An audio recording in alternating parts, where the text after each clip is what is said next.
Greetings, Mind Crafters, and welcome to another Mindcraft discussion. My name is Kimberly Quinn, and I am thrilled to have another discussion that relates directly to become the boss of your brain. Today's topic is heart work, and my inspiration is Sarah Von Brednick. I'm back on. I just would love to meet her in person too. Sarah Von Brednick is author of Simple Abundance, which is a day book of comfort and joy, which I mentioned I've read in my 30s, and now it's revisiting me in my 50s, and it's still great. And so I'm inspired by her today because also outside of her talk, she just kind of gels with what I'm already doing, but I'm a big passion person. Part of that is just my wiring. Those of us in the Fast Mind Club, also known as ADHD, we operate an interest-based nervous system, and I am just passionate, passionate, passionate. I think anyway. Tough to tell because you can't really separate anything. ADHD is who I am, not something I'm carrying around like a suitcase. So yeah, I'm all about the passion and the authentic purpose. And so she's talking about working from the heart and starts off with a quote by Khalil Gibran, which says, "Work is love made visible." I love that. So Sarah starts out by saying, most of us do not consider our work a personal form of worship. That's a good first sentence, though. I have to tell you, I do. I really do. Work is worldly. Worship is withdrawing from the world to honor spirit, however you want to call that, right? You want to say higher power, God. For me, it's God, the universe, whatever, it's up to you. But could there be a more beautiful way to honor the great creator than contributing to the recreation of the world through our gifts? This is what we're called to do each day through our work, yet it is very difficult to get even a glimmer of the holy when we are harassed, unappreciated, overwhelmed, frazzled, and burnt out. That was just a humbling moment right there, because I will tell you that in general, like the high majority of the time, I absolutely love teaching, and I love my the well-being stuff I do at Champlain too. And I love making YouTube videos, and I love the podcast.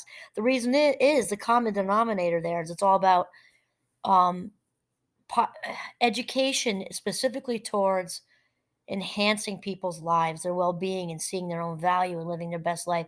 That's the main thread through all of those things.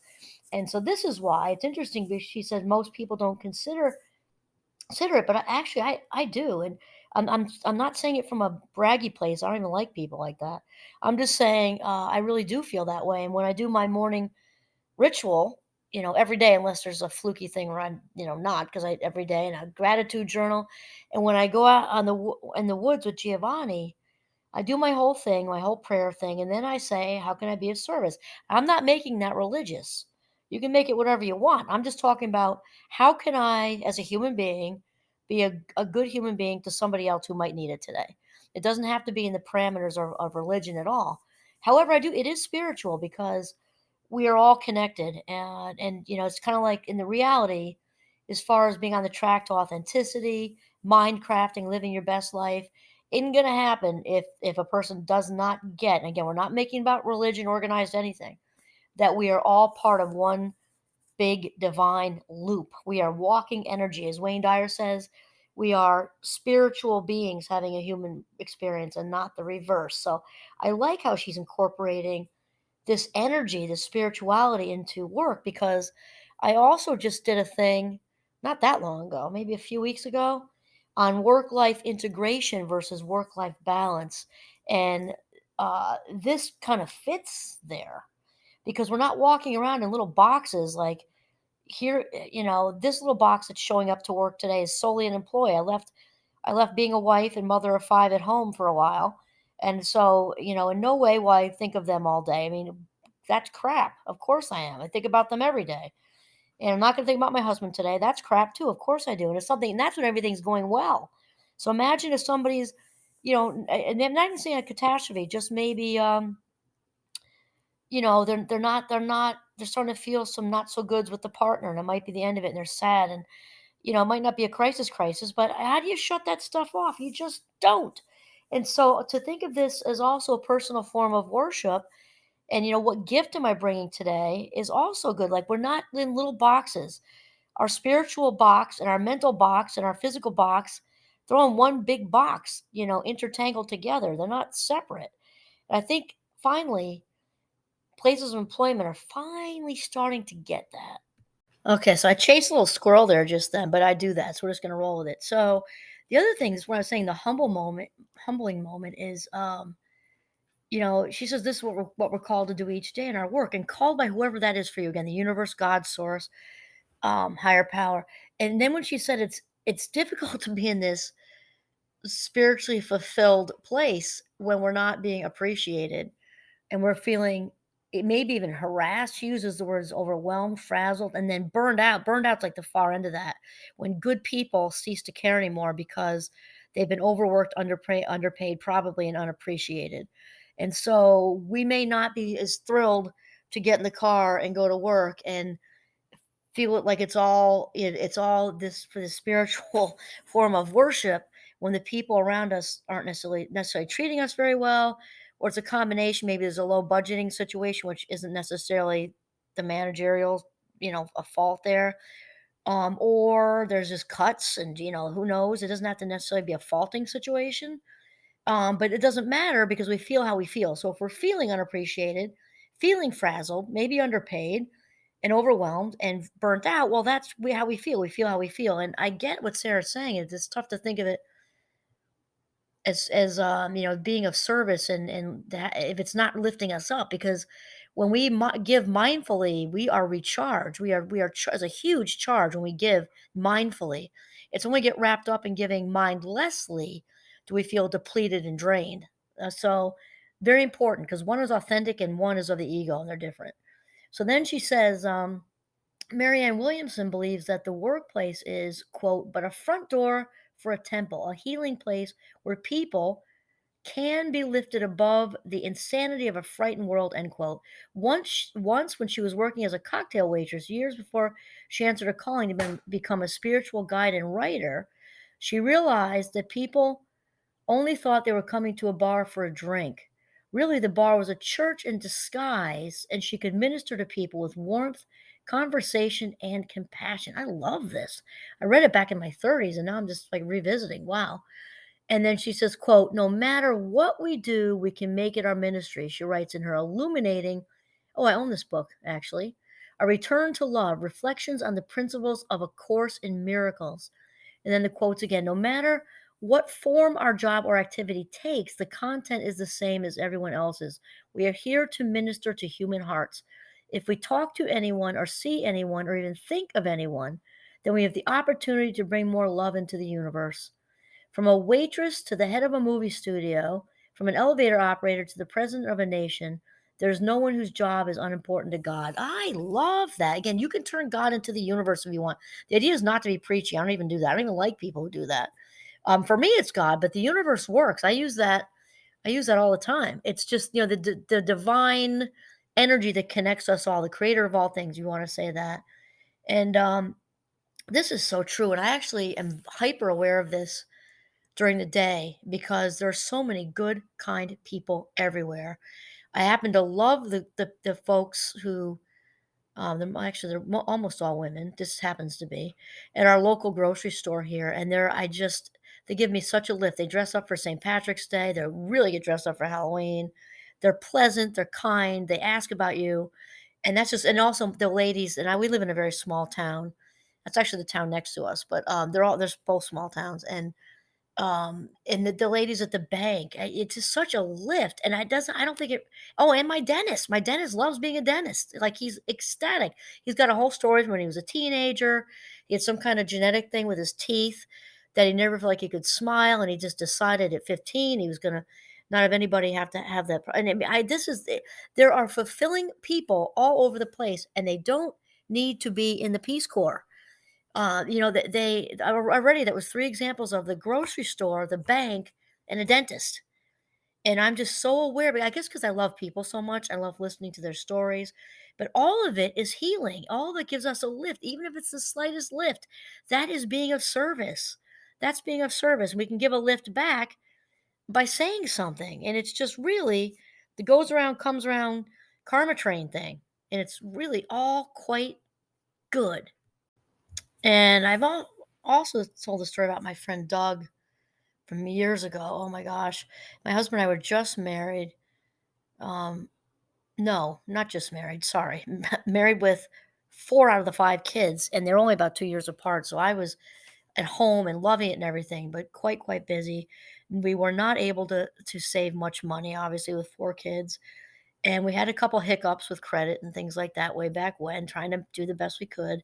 And then we got transferred from New Hampshire to Vermont, and we just really needed to get into a house. We've been actually no, staying at my husband's. They had like a, I don't want to say like, ooh, they had a summer house. It wasn't a summer house like that. It was a very nice, rustic, kind of like a camp, and it was perfect for us to stay in and try to save some money for 10 months. They were very generous to let us stay there. But now we really needed to get in a house, and we didn't have much of a down payment. We had a couple of credit hiccups, and my friend Doug from high school, really, here's a mortgage guy, right? And you wouldn't think, again, not the Peace Corps, because some people just think like that.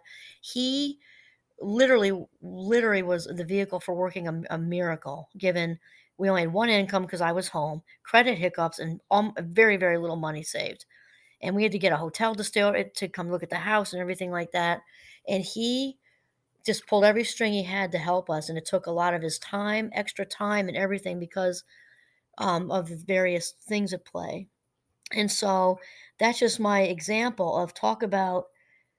And to me, there is no such thing as a small miracle. And he got us in there, and actually came to visit us later on. I hadn't seen him in years since high school, and that's just such a nice story that I like to share it with people. My good friend, the mortgage broker, worked a small miracle. We got into our first little house, a little tiny house. We loved it. May as well have been a mansion because it would not have made us happier if it were a mansion. That's what I meant to say. We were the happiest 2 people in the world with our kids in our first little house, and just so grateful. The gorgeous property. It was very modest, and yeah. And so there you go. Talk about, you know, working as a form of worship and doing things for other people. Right there is a great story. And then Sarah says, it's easier to imagine that our work could be our worship if we could perceive the sacred in how we spend at least 8 hours of the day. Perhaps the secret to coming to this awareness, no matter what our present circumstances, is to discover the work we would love to do. But until we do, we need to learn to love the work we're presently doing. That is so important. Oh my gosh, the universe is speaking to me right now at this minute in this podcast, and I didn't even plan this at all. I just kind of winging it here like I usually do. And so many of the great thinkers I'm listening to are saying this exact same thing. Wayne Dyer, Abraham Hicks, Joe Dispenza is a new one. There's so many people saying this. We can't attract a relationship by with needy energy. And also Aaron Doughty says this too, actually. I want the love. I want the love. You've got to feel love and be love before that awesome person is going to be attracted to. It's just how it works. Same thing with that job. Even if your job isn't ideal, you don't really care for it that much, it's important to look for a few things. You might like the flexibility. If it's the opposite for you, you have zero flexibility, you might like the consistency of a paycheck. You might like a person or two at the job you can have lunch with. You might like that you're not on the hoot owl shift, that you're 8 to 4. You'll find something, because until there's gratitude present, even if you have to really look for it because you don't like where you are, you gotta really look for it. Maybe it's close. Maybe it's not a long drive. Maybe I don't know. All different things. In order to have that something better come to you, you got to find gratitude and where you are in some way. It doesn't mean you have to not toxic positivity where you try to talk yourself into loving it when your brain's saying you're lying. No, you don't. Right? We're talking about authentically a couple of things. You like the shift, you like the time, you like the maybe a person, something, that it's not a long commute, or that it is a long commute, but you have a beautiful ride, something. Because that's really and then this other part, she talks about it. You've got to love the work you're presently doing. It's very important. Joe Dispenza is big on this. Feeling whatever it is you're trying to attract, a new position, maybe an entirely new area to live in and do something, you've got to really feel it as if it's already happened. You got to really feel it, and that takes quieting the mind, being still, Call it meditation or just call it quieting the mind and being still. And really, I mean, an actual visceral feeling so that you wouldn't be surprised when your boss comes in and say, hey, you're doing so well. We're going to move you to the new office with a big office and a ton more money and a barista of your own. I mean, who knows? But you got to feel it like it's already happening. That is so key because the brain doesn't know the difference between what's happening now and real or what you're imagining. It just knows, it's just reading the feeling from the body. Language of the body is feeling, and language of the mind is thoughts. And the brain does not know the difference. Just feel it.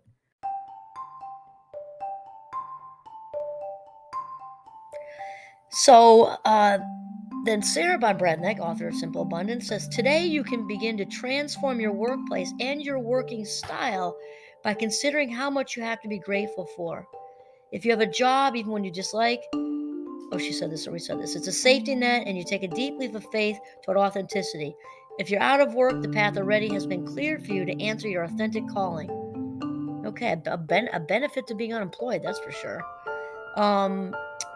Invoke spirit as your personal career counselor. The mystical poet Khalil Gibran tells us, when you work, you fulfill a part of Earth's fondest dream assigned to you. When that dream is born. I love that. When you work, you fulfill a part of Earth's fondest dream assigned to you when that dream is born. Fulfilling your part of the Earth's fondest dream occurs when you work from the heart, from your authentic self. That is what we're talking about, from your authentic purpose. And what Oprah would say is, you know that you're in your calling, right? There's job, career, calling. It's a tier. Job is like the lowest tier, not dismissing it because the paycheck's important.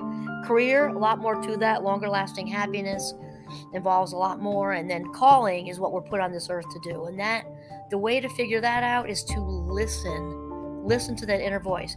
Throw stuff at the universe, if you call it God, source, whatever. That inner voice we hear is God or the universe talking back, right? So when we start to get really in tune with that, we start to see green lights all over the place. And my dear friend Oprah would say, you know if you're headed in the right direction by how you feel.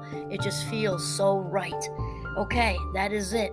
Working from the heart. This is Kimberly Quinn signing off from the freezing northern Vermont. I think we're up to -9. It's very good. All right, have a mindful day.